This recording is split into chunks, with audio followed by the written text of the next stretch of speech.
Hi guys, my name is Crystal and welcome to my YouTube channel. Hi guys, how you doing? The weather is atrocious. It's been pouring with rain.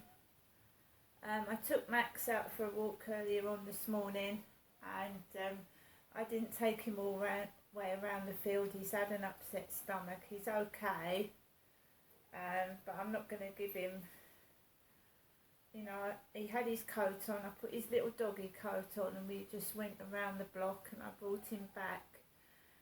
Alexa, what's the time, please? It's 11:52 a.m. Alexa, where are we? Here's what I found. Alexa, exit YouTube. He is. You're better this morning. You're better now, aren't you, mate? Feeling better? You upset tummy, didn't you? Alexa, where are we? You're at 7 Corys Road, Flat 5, Biggs Apartments in Rochester, Kent. Right, okay, so haven't gone to my appointment yet. Not yet. What are you noisy? I haven't gone to my appointment yet. I'm just getting ready. Change my trousers.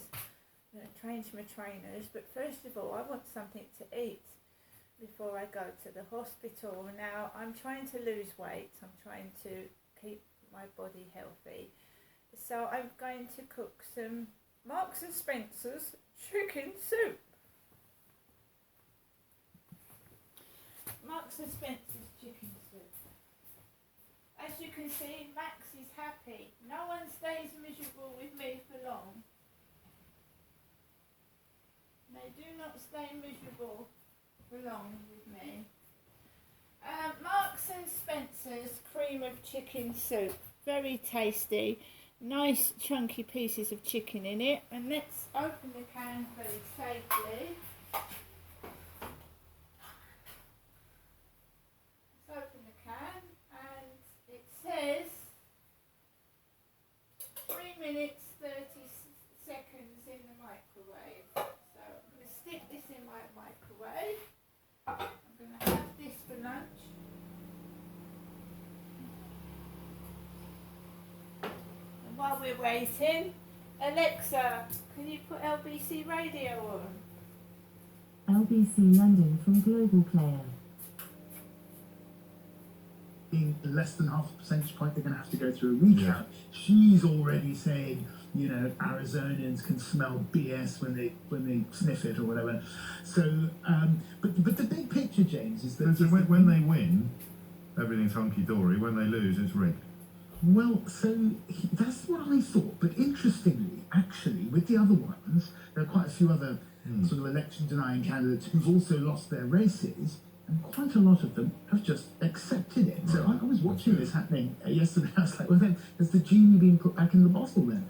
And I think maybe the answer is yes, but also maybe the answer is no, because what the lesson that you might draw from this is that the wider American public are not quite sure about Donald Trump's election-denying antics, but he still has huge support in the base, and so it's likely that today he's been hinting that he'll announce whether he's running again for the presidency today.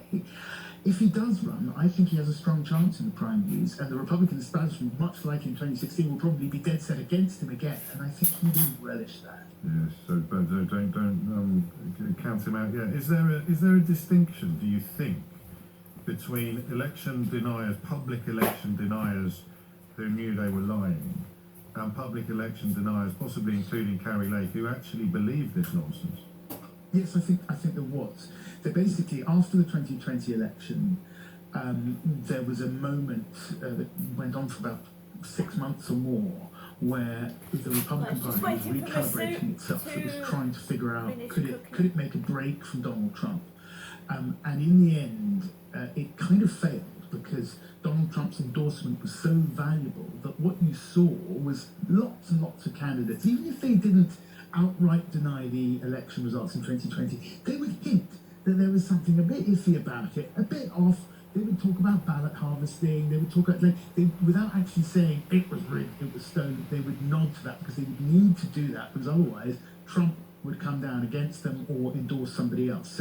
So what you saw in the run-up to these midterms was Donald Trump actually having a very tight hold over the Republican Party who got to stand. It'll be interesting to see if that hold is diminished by these results. What do you think? What are your instincts telling you?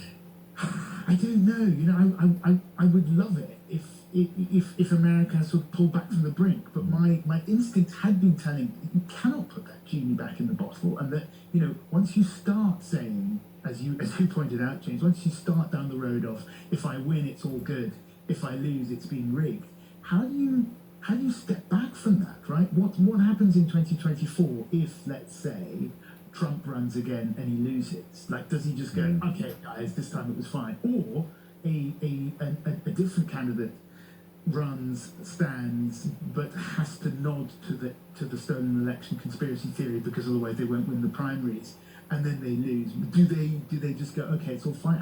I find it very difficult to see how that gets put back in the bottle, but I might be wrong. Of course. And speaking of genies and bottles, there's no prospect whatsoever of Trump and his acolytes stepping back from the claim that he lost in 2022, that he didn't lose in 2020, is there?